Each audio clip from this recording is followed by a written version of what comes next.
Cool, Well, man. you wanna get us up a little more hype? Let's get some fucking One Piece in, dog. So this is One Piece episode 1066. Here comes the main act. Powerful techniques of shockwave and magnetism. So we got it. We're getting it heated up. The battle between Big Mom versus Kid-in-Law. It's coming to a close, but not yet, unfortunately. Meanwhile, Momo's finding some grit and some success deep down inside of him to try and stop Onigashima. So, man, like this episode opened up in such an awesome way. Basically, we see Kid is like full on bleeding out. Like, man is in his he's in his head. And they just started off with these awesome black and white still shots from essentially Kid's memory. But it's all the moments leading up to this. There's his crew. You see a flashback to Sabayori. Like you see the beginning of this fight. You see Luffy, Kid, and Law standing up in front of, to get the raid going. Like it was fucking awesome. I thought the art direction in this episode was so cool. Yeah, I was very surprised, and it hit so hard because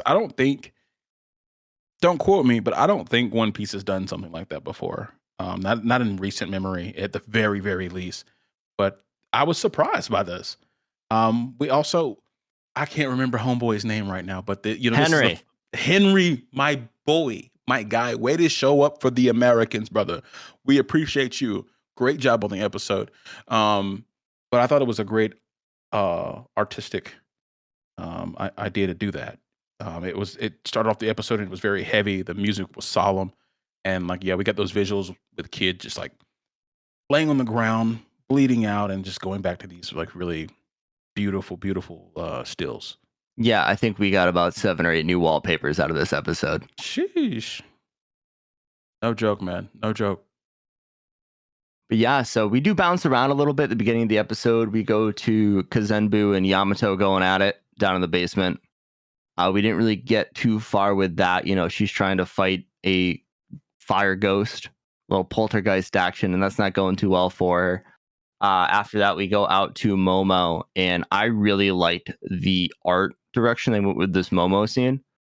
The animation was so crisp. Yeah, it really like Momo's face really stood out to me. That's when it kind of like hit me. I mean, other than the still panels, that was something I was gassed straight out the gate. But seeing his Momo's face and his body drawn like it was, I was like, damn, they really spending some time on this episode. Definitely. And we got a really cool flashback scene from Momo's point of view about everybody else's struggles during this raid to try and motivate him. And like we see the 9 samurais first time, the scabbards fighting Kaido for the first time, which was, I don't know if they just pulled that out of the old episode. I can't remember, but like it was really well animated. You see Kinemon getting slashed down by Kaido, Shinobu saving Momo and getting like, I don't remember what stabbed her, but it was a bunch of like arrows hitting her or something like that. Yes. And then we got a 30-second scene of Luffy boxing with Kaido. And the one thing I really enjoyed about this is normally in One Piece, when there's fighting, there's not a lot of blood. But like every time they made contact, there was blood splatter on the ground. And I was like, oh, this is what One Piece should be. Yeah, we don't get a lot of that or really any of that in One Piece. So yeah, it was a very different direction. I feel like throughout this whole episode, we've seen a lot of like CGI going back to Momo's body and face. It was beautifully drawn, and then like you said, like the blood splatter on like the rocks. I was like, yo, hold on, this shit kind of hitting, and it was only like 30 seconds, maybe like a little clip of that fight. But it hit hard. It was just like you said, it's very, very different. Definitely. And they brought back that look that Kaido has when he's like a shadowy, demony looking beast. Mm-hmm. Yeah, and they brought that back for one scene. I was like, oh God, they're just in their bag this week, dude. He's the guy. Yeah, like he said, you let me get a chance, I'm gonna take it. Yeah. Because he's been involved in animating some really big fights, but he's never had the been a director. I was about to say he's never directed, yeah. So like I mean he's he's earned his slot here for this episode, and I think he really showed up and showed out on it. I think he's earned himself a few more, dude. Oh, he'll be back. He's in rotation now. I guarantee that shit. Henry is in rotation. But going beyond like that little 30-second clip of Luffy and Kaido kind of going at it, Momo started hearing someone calling his name, and like we're not hearing anything. And I really wonder what this is. I'm not asking you, Dan, in case you do remember what it is. But we go back to Momo maybe having like the can hear the voice of all things, and I wonder what is actually fucking calling this man. And I'm really excited to figure out what that is. I can't speculate too much with Dan because he reads the manga. But yeah, I'm excited to figure that out. Okay, I'm just gonna remember what we saw last episode with the giant elephant. Yeah, it's Zunisha, dude. It's Zunisha? That's it? Yeah. That's okay. It. That's all you can hear. All right, bet. Because no, he heard Zunisha's voice the entire time they were on Zoe as well. Like, yeah, I do remember that. Yeah. So that's what it was. Yeah, just he's hearing Zunisha because Zunisha's approaching Wano. Oh yeah, she is mad close. Yeah, that is right. She is mad close. Yeah, she's terrifying the Marines. Yeah, dude, wouldn't you be fucking terrified? You think you're about to pull up to an island and it's just like a fucking. I mean, massive is an understatement. Gigantic, I don't know. That seems small compared to Zuisha as well. So yeah, I'd be fucked up. I guess it's one of those things though. If you're a Marine in One Piece, you should at least know there's a giant moving elephant island out there, right? They probably don't disseminate that information to everybody, dog. That's true. You just Marine number 8061. I don't give a fuck about you or what you know. That's true. But back to the main event. So we get Kid and Kaido. Sorry, not Kid and Kaido. Jesus Christ. Kid and Law. Basically arguing because Law's like, hey, man, I'm not the setup dude. Like, stop going in for the big hit after I do something. Like, let me shine a little bit. And I thought this whole interaction was hilarious because if you think back to like, when it was Kid, Law, and Luffy approaching the island and they're fighting on the beast pirate ships. They're all talking shit to each other. There's another scene where they're like, whoever leaves this spot last is Kaido is launching like a Boro blast or something at him. He's like, whoever leaves the spot last is the strongest. It was hilarious. And these guys are just so damn petty. It's so funny. It's cool because like they're all like early 20s, late teens, and this is how fucking little boys act. Like like older boys, young men act sometimes. It's just like dumb shit to prove that you're brave to the other guys. Oh, we still do that shit now in our 30s, dude. Come on. I mean, yeah, a little bit. Maybe not to this extent, but a little bit. But yeah, no, they steady trying to bitch Kid though. No, not Kid. Law. I mean, he out there doing his thing. He's using his K room. But hey, I'm glad Law said something to Kid because I was noticing that little sly ass bullshit too. He was trying to take advantage of the openings. So. Oh, definitely, man. But we got some crazy animation with this fight. Like Kid comes at Big Mom with one of his giant punk magnetic bull monster skeleton looking things and actually ends up breaking her arm. And I forgot this in the manga and the way like they didn't animate it like they did in the show because I had to go back and like look at it. I was like, did this actually happen? So basically, Big Mom uses Soul Pocus and gives her bones life. And you just see this scene where it's all a bunch of little bones with smiley faces going, "Hi, Mama," and then her arm is magically healed. I was like, "Holy shit!" I don't remember. She was like, this. Yeah, they were like, yeah, she was like, she used her like Soul Pocus, and she was like, "Yo, heal up. We gotta get back at this." They also broke Big Mom's ribs too, which I mean, this is a sturdy girl. Very sturdy girl. So I was surprised they broke her wrist / arm and her ribs. But she healed up the wrist real quick. It was a little creepy because they got like a little X-ray shot with it too, like you said, with the little bones and smiley face. So I was like, this ain't it. This ain't it. It was cool, but it was like it was a little I don't know. Made my skin crawl a little bit. Man. That's just Big Mom though, dude. I mean, that's every scene with Big Mom is just scary, bro. So bizarre with like And think back to Whole Cake Island when she's just like animating all the trees and everything else, and in Wano when she starts like literally turning eye beams into like monsters and shit like that. She's just crazy. No, everything around her, it just comes to life. And I actually really enjoy her as an emperor. I know there were some people that kind of didn't like how unserious she is, and like she kind of like spazzes out sometimes. But I think it's cool because she's more like she's like a fucking demon, bro. Yeah, that's just her character. I mean, that's who she is. But she's well worthy of the title of Emperor of the Sea. I mean, Oh she hell is. yeah! Nobody fucking with Big Mom like that except for a few people. Yeah, she's terrifying. I mean, fucking terrifying. Yeah, and then like going back to Kid in Law, this was an A1 jumping, 100%. Like you said, we had Kid using his, I think he like stuck Big Mom's back to like a building and thought that was gonna like hold her down, and then like Law actually came and followed up with a little bit of K room, and I thought this was pretty well choreographed. I liked seeing Law use his devil fruit to like dodge around, but not like just once or twice switching with a rock. It was like constantly as he was like cutting Big Mom little bit by little bit, and we know Law's devil fruit is fucking broken. So it's cool to see him actually utilize it a little bit more. Because before this, in Dressrosa, we knew he couldn't do too much because he had a stamina issue, but he's grown a lot since then. So it was phenomenal to me. I really, really, really enjoyed seeing Law kind of like get after it a little bit more.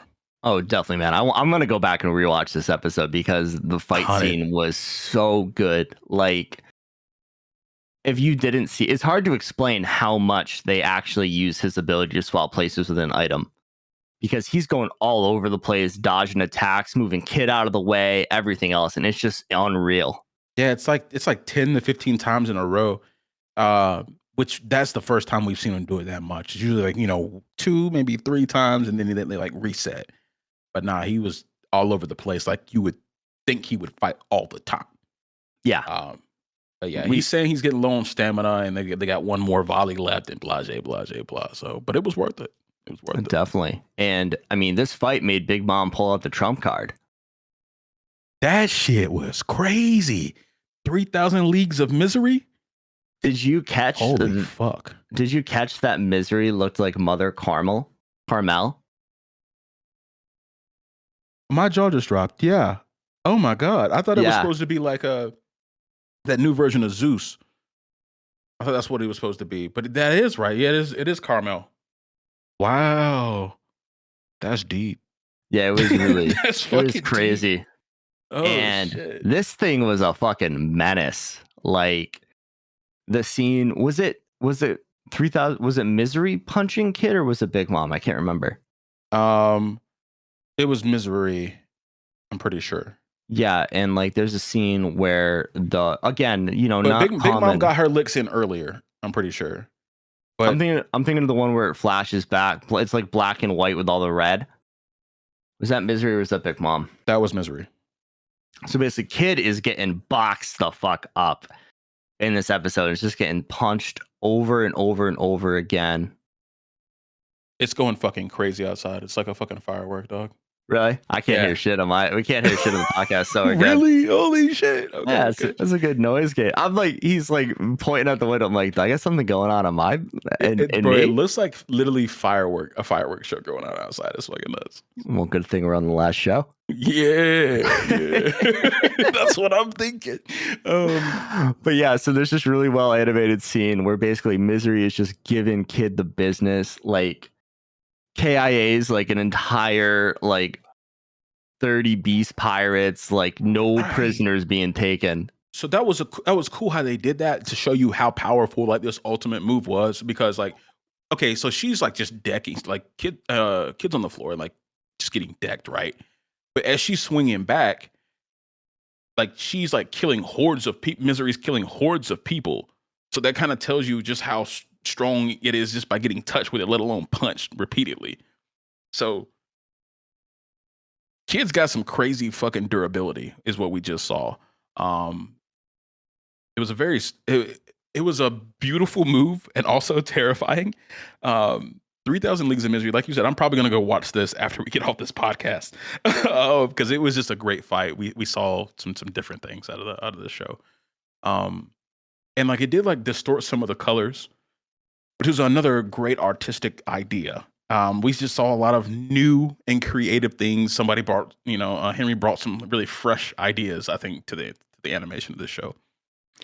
Well, yeah, he made a comment before release that he was going to use as many colors and as many auras and as many everything else as he wanted to, because he didn't give a fuck what everybody on Twitter thought. And he did a really good job with it. It wasn't like over the top or anything like that. Mm-hmm. No, it was tasteful. It was well done. I mean, anybody that's been listening to this podcast over the last few months knows I've been ranking on the auras. Dan's getting tired of hearing me talking about it, and yeah, it was very tasteful. There was a lot of colors, but they were used in different ways other than the auras. Definitely, yeah, it was really artistically well done. So after that, basically, Law, just being the badass he is, just slashes misery in half and defeats, Big Mom's trump card. And we see him go for the final shock willy. And I didn't recall how far Kroom could actually extend his sword. But we get a scene where you just see this sword go through the entire bottom. Oh, hold on. Sorry. Is it K-Room or is it Kroom? It's Kroom. Fuck. Okay, go ahead. I didn't want to correct you. Okay. He says room, and then he just, adds a K and goes Kroom. That's it. Yeah. But so, like, I'm talking, homie has his sword extend through Big Mom, through the floor. You get a scene where Yamato is fighting Kazenbo, and there's just all of a sudden a massive fucking sword through between them. Goes all the way through Onigashima, goes to the depths of Wano, all the way down to literally the molten center of the earth. Like, deep shit. They're literally trying to send this lady to hell. Very impressive. Very impressive. And this entire time he's doing this, Big Mom is just beating the shit out of him. He's just like, I got a little more to go. I got a little more to go. And I'm like, homie, you're like 5,000 miles deep at this point. How much farther you got to go? Like, he's trying to put her to rest, man. But I'm sure he's tired of seeing her on the battlefield. And they're about out of energy, so they really gotta make it shake. He said this is his last volley. You got to make it good. Definitely, man. But so I guess with his ability, he can basically transfer the energy from the molten core of the One Piece world. I'm not going to call it Earth because I don't know what the fuck that is. It's not Earth. And it basically just hits Big Mom with this massive attack. And she's lying, holding on like by like her fingertips to try not fall through this massive crater that Law made. And this is where Kid, in classic Kid fashion, comes to steal the show. He gets Law's approval this time, though. Yeah, he's like, Law, do it. He's like, okay, I can help now. Yeah. Eustace, do it. And Eustace makes this super mega ultimate cannon. That shit was dope. Was so cool, dude. They edited it so well with the purple and stuff. And then we get a to be continued scene, and I was so mad. Yeah, like this is one of those episodes, like, and this is always how I can tell it's a good fucking episode. It felt like it was like maybe 7 minutes, even with everything that happened, and then like all the beautiful scenes and animation we got. It felt like it only had been on like for a few minutes, man, and it was like to be continued. I did like the Kid to be continued though, with the magnetism for the letters. Yeah. I thought that was we're tight. seeing them mix it up more and more, man. I am liking the character centric to be continued. So I'm really excited to see what they do with some of the stuff coming down the line. Yeah, let's. I wonder if they really peaked with their first one with the Zoro one though. That shit was straight, guys. Yeah. But yeah, it was a really beautifully animated episode. The action was incredible. Like, amazing. One Piece is just in its bag right now, dude. And like I said, this is probably gonna be my anime of the year. I don't even care. Yeah, I mean they're just they just keep going. They keep getting higher, man. They keep going higher, man. It's really amazing what they've done these last few months. It, like I said, it just keeps getting better. The animation just stays at a top level. We obviously love the story. I'm 1,066 episodes into this, John. Can't beat it right now. Honestly, No. can't beat it. No, definitely not. Everybody else is chasing ghosts. I said what I said. Awesome. We got anything else for One Piece? Nah, that's it for me. Banger episode. Bunch of banger episodes this week, dude. Absolute Yes, bangers. I mean, even the other shows I'm watching, like, everyone's in their bag right now. It's been so fun. Overeating. I didn't have as many, like, this wasn't like an anime season. Like, you know, summer 23 is going to be top this year. But like, I didn't expect spring 23 to hit this hard. So I'm really glad it is. No, like, yeah, we were kind of like scrambling to find shows. And lo and behold, there's plenty out here right now. Yeah, I mean, there's 3 or 4 shows I'm watching that are on the weekly rundown, and they might be better than some of the rundown shows, you know, like they're that good. Right. And then, you know, next couple of weeks here, we're going to be cycling in the summer, and like there's just absolute certified bangers coming out. 100%. Like, oh, man. Well, awesome. Awesome, guys. Well, we appreciate you guys hanging out for the weekly rundown. 21, Sans, Tyler.